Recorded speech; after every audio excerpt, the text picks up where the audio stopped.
All right. It is back day Tuesday at this wonderful 32 degrees Fahrenheit. We're going to get some good lat pulls in, some pull downs. It's going to be a good day. We're going to get after it. Well, speaking of getting after it, you looked at what your goals are. No one's coming to save you. No one's coming to do it for you. No one's going to push you. It's all up to you. That's it.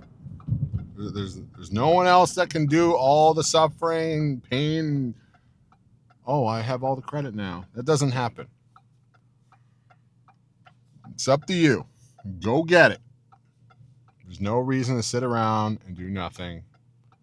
You want to be a train, like the J train. You just keep going. You keep going every day. Choo, choo.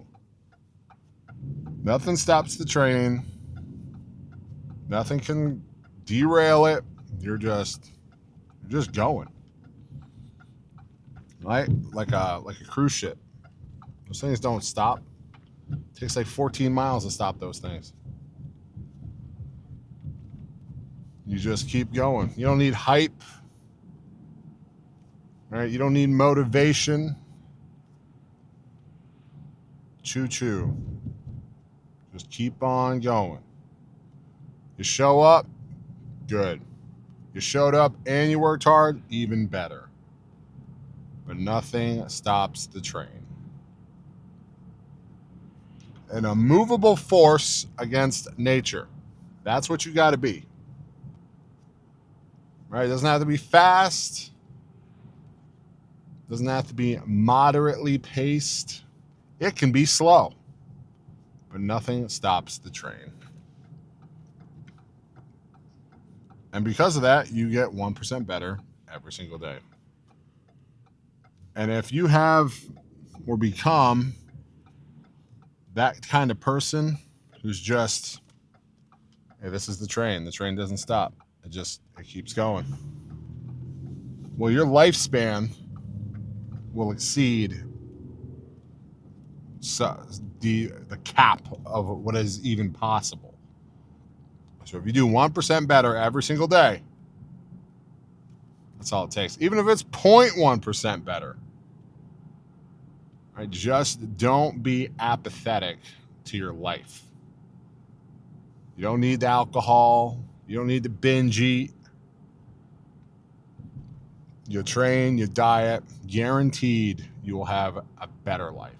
100%. You don't need pizza. You don't need cake. You don't need ice cream. Now, you can reward yourself with those things after you've accomplished, whatever milestones you've gotten to, and whatever those milestones are corresponding to your goal. But it's not a daily thing. It's not an often thing. You're just a train going down the tracks. And it just keeps going. It just keeps going. Nothing can stop the train. And that's what my mantra is all the way through September. September 18th is summer shredding. Nothing stops the J train. Just keep on going. Because it's those little consistent efforts. Then when you put them all together after a year, months, weeks, oh, I did something. Something great happened and I did it. That's what it takes. And honestly, it doesn't take much. Most of the work is done in the consistency department. Just doing it, doing something. Just don't be lethargic. Don't let life pass you by. Set course and choo choo, motherfuckers. Today, I'll be passing by the back station.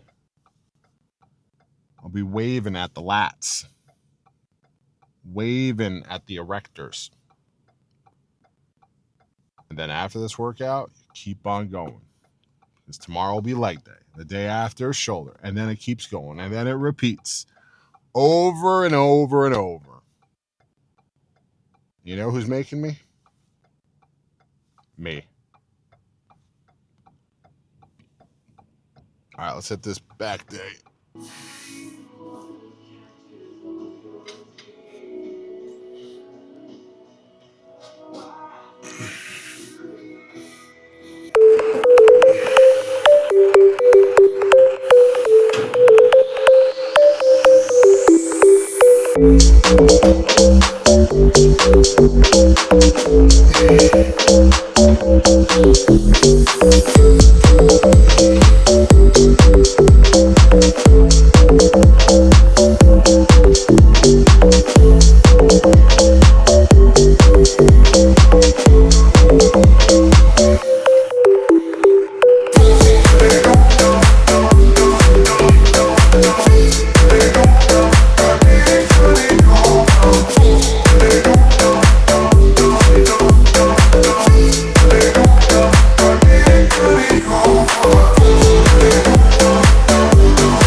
Maybe I'm supposed to like.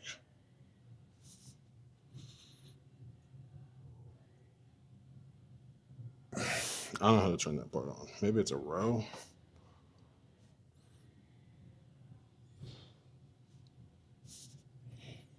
Let me look up how to do that real quick.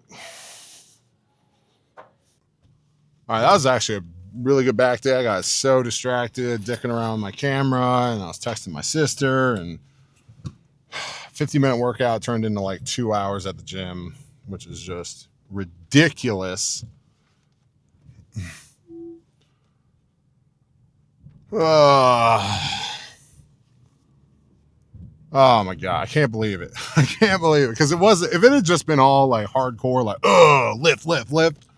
All right, I'm cool with that. But it was just, I lost focus. I lost focus because I wanted to mess around with social media and different camera angles. And then I was like, oh yeah, you know what? I bet my sister could bodybuild too. And it just took away from the workout. I should have waited to do all that until after I was done. Anyway, it's over now. We had a good back day. What are we doing today? I was reading a lot about how insulin works, and when it's high, you're not burning any fat. You're burning the carbohydrates. And when you eat carbs, it's shoveling it into your cells, but you're not burning fat to use. And when you eat protein, that is also getting shoved into your muscles for bodily repair, but you're not burning protein. So that gives you an insulin response. And if you eat fat, it's just fat. Like you just go straight into your fat. But if you eat just protein or you were to fast, you have a very low duration insulin response. And if you can have it low enough for a long enough period of time, you will empty out your glycogen stores in your liver. And there's one other spot. Oh, your muscles. And then you will enter lipolysis, lipolysis will happen where you got to start unlocking those fat cells, and the body turns it into amino acids to be burned into the cell mitochondria. So that's kind of why fasting works. But ultimately, even if you only ate, say you ate 4,000 calories and just protein, you're still going to get fat because you'll be over your requirement. It'll just float around your bloodstream and eventually gets converted into fat. It's a long process for protein, not nearly as hard for carbs to do. And then obviously fat is just go straight into. So anyway, interesting piece that I was reading about. So you kind of want to have your insulin low and not be insulin resistant. So that's diabetes. And then you start burning your body fat off. So good to know. Cool thing. All right, I got to go into Aldi. That was kind of a long Aldi trip. I think it's just taking a very long time today. And I'm wondering how much, if you're really good, if Jay Cutler had a sister, maybe he does, I don't know. How good would his sister be at bodybuilding? Because you must have some kind of genetic potential that transfers over. It can't be that far off if you have a sibling and you are also elite. Because that happens everywhere. You got multiple brothers in the NFL and sports in general. So, there must be some genetic overlap when it comes to potential between siblings. Maybe it's different if, it's a brother and a brother or a brother and a sister, but I just, I don't know. I feel like if you can do it, your siblings can also do it, if you have any.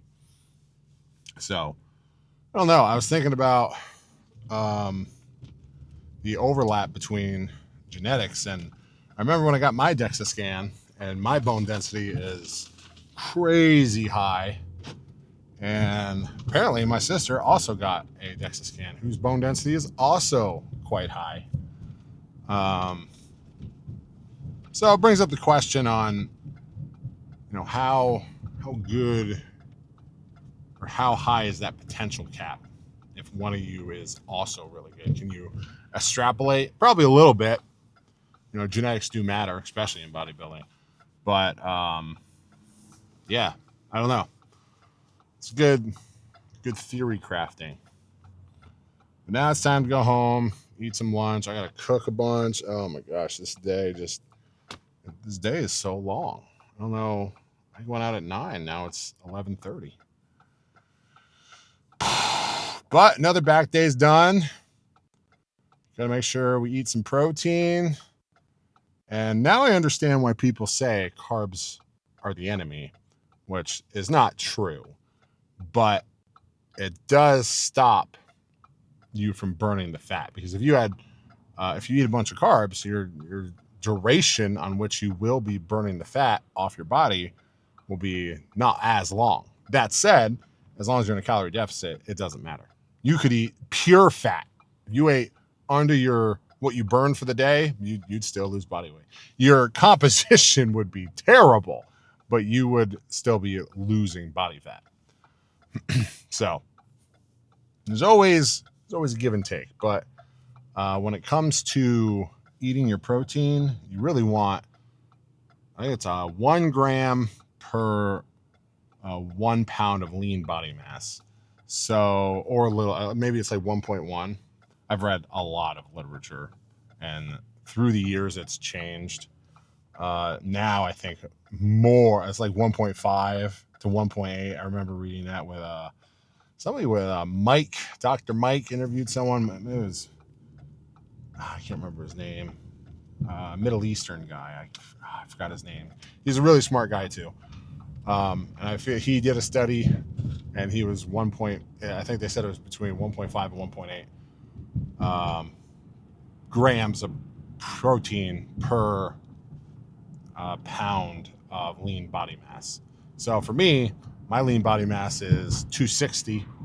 So that means at least 260 pounds. But that wasn't the guy who did my DEXA said that output did not include your skeleton. I've never heard of it put that way, which would put me at 270. Either way, 300 grams of protein, it works real good. And if I, oh man, I can't even imagine if I cut down 285, got to 5% body fat, and then I had to bulk. I mean, like 450 grams of protein a day. I can't even fathom the amount of chicken I'd have to eat. I'd have to supplement with protein powder a lot, because that's a lot. That is a lot of food, because then you'd also have to up your carbohydrates, make sure you're getting a good lift in. Because it does make it more difficult to lift when you have low carbs. There's no way around that. Because you just run out of power. You're just like, I'm tired sooner. I couldn't bench as much. That's just what it is. There's no magic fix to that. You have to be in a deficit in order to burn body fat. And that's just what it is. But the other side of that is you're not going to be able to lift as much either. So it is nice once you hit that point. All right, well, time to flip it, time to bulk, and now you got superpowers, you maximum force. So that'll be cool, but that's not happening for quite some time. At least until after summer shredding. So we'll see. We'll see. Will be cool to see the Arnold this year, though. Anyway, we got legs tomorrow.